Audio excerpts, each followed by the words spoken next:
Je suis heureux de vous présenter cette vidéo consacrée à comprendre et à identifier la référence 10. Alors, nous allons utiliser ici trois cas d'utilisation de la référence 10. Alors, qu'est-ce que ça veut dire ça? Alors, premier exemple, il s'agit d'une méthode utilisant un paramètre qui porte le même nom d'une variable de la classe, c'est-à-dire une fonction qui va utiliser un paramètre ayant un nom qui est le même d'une variable de la classe. Par exemple, alors nous avons la classe temps avec nos variables de la classe heure, minute et seconde, comme vous voyez ici. Nous avons notre constructeur qui va initialiser ces variables à 0.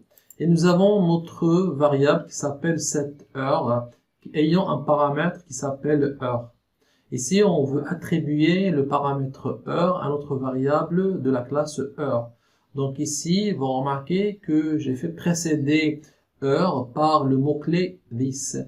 Donc si on fait pas 10 ici, si on élimine 10 points par exemple, ce qui veut dire on va mettre heure reçoit heure. Donc là, il y a une erreur. Alors comment dire que la variable heure va recevoir le paramètre, ou bien est-ce que c'est le paramètre qui va recevoir la variable? On ne sait pas. Donc, comment faire la distinction entre la variable de la classe et le paramètre? On va utiliser le mot-clé 10. Alors, vous remarquez ici que heure est précédée par 10. Cela veut dire que on veut affecter le paramètre heure à la variable de la classe. Donc, 10.heure veut dire la variable de la classe. Alors, la même chose au niveau de la méthode 7 minutes. Donc, on veut affecter la minute à la variable minute de la classe. Donc, pour désigner la minute de la variable classe, donc on l'a fait précéder par 10. Donc, même chose pour seconde. Donc, ici, vous remarquez qu'on vient de faire précéder seconde par 10 pour désigner la variable de la classe. Et ici, ce qui vient après le signe égal, c'est seconde, c'est le paramètre. Passons maintenant à la fonction getHeure qui permet de récupérer la variable de l'heure. Ici, vous remarquez qu'il est précédé, la variable heure est précédée par 10 points. Ici, il n'y a pas de problème parce qu'il n'y a pas de paramètre. Mais donc, on utilise 10. Est-ce que c'est obligatoire? Non, c'est pas obligatoire. Vous pouvez écrire directement return entre parenthèses heure parce que heure désigne la variable de la classe. Mais ici, on peut l'ajouter de façon explicite pour dire que tu retournes quoi? L'heure de notre classe ou bien de l'objet. Même chose pour minute, donc on peut faire précéder minute par 10, même chose pour seconde, on peut faire précéder seconde par 10. Donc de façon générale, on peut de façon explicite faire précéder les variables d'une classe par le mot-clé 10, sans problème, c'est possible. Mais parfois on est obligé de faire précéder la variable de la classe par 10, dans notre cas ici, c'est lorsque un paramètre qui porte le même nom de notre variable de la classe. Passons maintenant à un autre cas, ce qu'on appelle lorsqu'on fait des appels chaînés des méthodes. Alors, qu'est-ce que ça veut dire faire des appels chaînés de méthodes? Alors, voici l'exemple. Ici, notre temps, c'est l'objet. Par exemple, nous avons un objet qui s'appelle temps 1 de la classe temps. Et dans la même ligne, on fait appel à trois méthodes en même temps. Donc, on fait appel à la méthode 7 heures, suivie à 7 minutes, suivie à 7 secondes, séparée par des points. Ce qu'on appelle ça, c'est un appel chaîné, ou bien aussi on l'appelle appel en cascade. Donc, il va faire appel à la méthode de 7 heures, ensuite il va faire appel à la méthode 7 minutes, lorsqu'il termine, il va faire appel à 7 secondes. Lorsqu'on est devant cette situation, on est obligé aussi d'utiliser la référence 10. Alors, la référence 10, de façon générale, 10, donc il fait référence à l'objet qui appelle la méthode. Par exemple, ici, qui appelle la méthode 7 heures, c'est l'objet temps 1 ici, ce n'est pas la classe, c'est temps 1, c'est l'objet de la classe, temps 1, l'objet de la classe temps. Donc ici, 10 fait référence à l'objet qui fait appel à notre méthode 7 heures. Donc 7 heures va utiliser l'objet 10 qui fait référence à notre objet temps 1. Alors, au niveau de notre classe, donc nous avons les trois variables heure, minute et seconde, nous avons notre constructeur et nous avons notre méthode 7 heures ici. Donc 7 heures toujours a pour objectif d'attribuer un paramètre heure à notre variable heure. Donc ici j'utilise 10.heure pour faire la différence entre le paramètre et la variable de la classe. En plus, vous remarquez que cette heure ici, elle est précédée par un type qui est temps, la classe temps. Donc, ce n'est pas int, ce n'est pas void, mais c'est temps. Ce qui veut dire que la classe, plutôt la méthode ici, cette heure, va retourner un objet de la classe temps. Donc, quel est l'objet qui va être retourné? C'est l'objet qui appelle cette méthode-là. C'est pour ça que je fais ici return 10. D'accord? Donc, même chose aussi au niveau de 7 minutes. Donc, ici, vous remarquez que cette minute a pour objectif d'attribuer un paramètre minute qui porte le même nom de la variable minute. Et puisque cette minute est précédée par le type temps, donc il doit retourner un objet de type temps. Quel objet? C'est l'objet qui appelle la fonction. Donc, même chose pour seconde. Donc, ici, on va attribuer une valeur de paramètre seconde qui a le même nom que la variable seconde de notre classe. Et aussi, cette seconde, la méthode, est de type 7 temps. Donc, il va retourner un objet de type temps. Donc, lorsque vous utilisez un appel chaîné des méthodes, dans ce cas-là, vous êtes obligé d'attribuer le type des méthodes appelées par la classe concernée.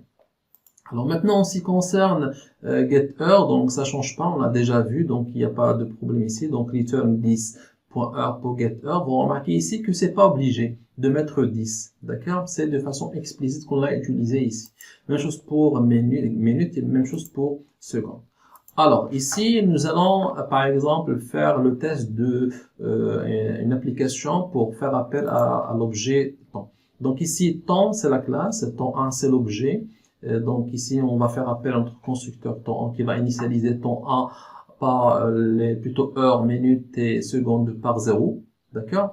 Et ici, on va faire appel chaîné des méthodes. Donc, on va faire appel à la méthode 7 heures qui va affecter de 12 à l'heure. On va affecter 36 à minutes et 50 à secondes en même temps dans la même ligne. Dans ce cas-là, ça c'est notre cas d'utilisation de 10. Donc, on va faire appel à l'affichage. Donc, il va nous écrire 12 pour l'heure, 36 pour les minutes et 50 pour les secondes. Passons maintenant pour voir un troisième exemple d'utilisation de la référence 10. Ici, lorsqu'on a par exemple une méthode qui utilise deux objets de la même classe. Alors, par exemple, soit la classe app temps, nous avons main. Alors, nous allons passer directement à notre fonction main. Ici, nous déclarons trois objets de type temps. Donc, temps 1, temps 2 et temps 3. D'accord? Alors, on va remarquer que on va affecter à heure, minute de temps 1, donc 15 et 36, et on va affecter à l'heure et la minute de temps 2, donc 14 et 12. D'accord? Donc, nous avons deux objets. Chaque objet a ses propres variables heure, minute, seconde. Alors, l'objectif ici, c'est de faire la comparaison donc entre les deux temps, le temps qui est le plus grand. Est-ce que c'est temps 1 qui est le plus grand? Est-ce que c'est temps 2 qui est le plus grand? Donc le plus grand, on va l'affecter à un autre objet, c'est ça? Donc c'est pour ça que nous avons créé un objet qui s'appelle temps 3. L'objet temps 3 va recevoir le temps le plus grand, soit temps 1, soit temps 2. Alors dans ce cas-là, ici, vous remarquez, donc temps 3 reçoit temps 1, point max temps de temps 2. C'est-à-dire, on va faire la comparaison entre temps 1 et temps 2 et le plus grand va être affecté à temps 1. D'accord? On va affecter soit temps 1 à temps 3, soit affecter temps 2 à temps 3. Donc, nous allons définir une autre fonction dans notre classe temps qui a pour objectif de chercher, de déterminer le plus grand. Donc ici, de façon, donc pour faire un rappel, c'est que lorsqu'on fait appel à la référence 10, pour la fonction max temps ici. Donc, lorsqu'on trouve 10 dans max temps, donc 10 fait référence à quoi exactement? Donc, il va faire référence à temps 1. C'est-à-dire, toujours 10, notez ça, toujours 10 fait référence à l'objet qui appelle la méthode. Ici, l'objet qui appelle la méthode max temps, c'est temps 1. Donc, lorsqu'on trouve 10 dans max temps, ce qui veut dire 10, on parle de temps 1. Et bien sûr, le paramètre qu'on va trouver dans max temps, c'est ici, il correspond à temps 2. Donc, ici, on va faire afficher ce qui est dans 3, dans temps 3, donc il va nous afficher l'heure et la minute.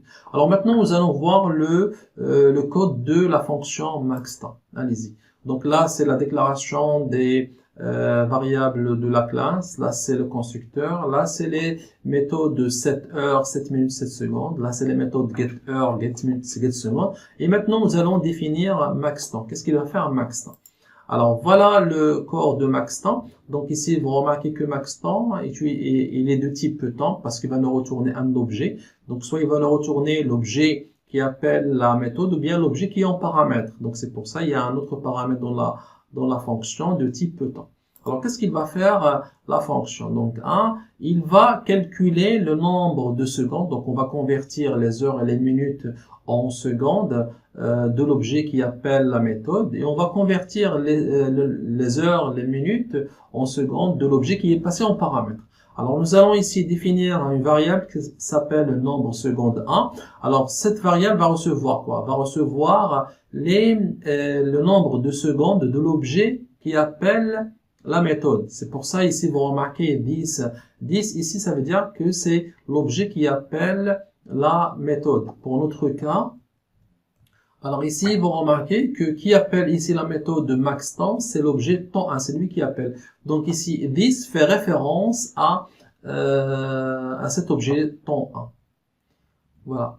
Donc nombre de secondes va recevoir quoi? Va recevoir le nombre de secondes, de heures et minutes de l'objet temps 1. Et seconde 2 va recevoir, va convertir en secondes les heures et les minutes de ce qui est dans le paramètre. C'est pour ça, vous voyez ici, tps.heure, c'est le nom du paramètre. Ensuite, on va comparer. Alors, si le nombre de secondes est supérieur à un nombre de secondes 2, donc le nombre de secondes est supérieur, cela veut dire que on est dans l'objet qui appelle la méthode est le plus grand. Donc, c'est pour ça on va faire ici return 10, c'est-à-dire l'objet qui appelle la méthode. Sinon, return l'objet qui est passé en paramètre. Donc, je pense que c'est clair ici. Donc, si je reviens à notre classe, ici, donc, on appelle temps 1, on va faire appel à la méthode de maxTemps. Donc, temps 1, c'est lui qui appelle la méthode maxTemps. Donc, soit on va trouver dans 3 temps 1, ou bien on va retrouver dans notre cas, on va trouver temps 1 parce que c'est le temps le plus grand. Et ensuite, on va afficher le résultat. Donc voilà en ce qui concerne l'utilisation de la référence 10. Nous avons vu 3 cas. Le premier cas où nous avons une méthode qui utilise un paramètre qui porte le même nom de la classe. Ça, c'est le premier cas. Le deuxième cas où on a un appel chaîné des méthodes, donc dans la même ligne. Un objet peut faire appel à plusieurs méthodes séparées par des points. Et nous avons vu un autre cas où nous avons, par exemple, une méthode d'une classe qui utilise des objets de la même classe. Donc voilà, et je vous dis à très bientôt.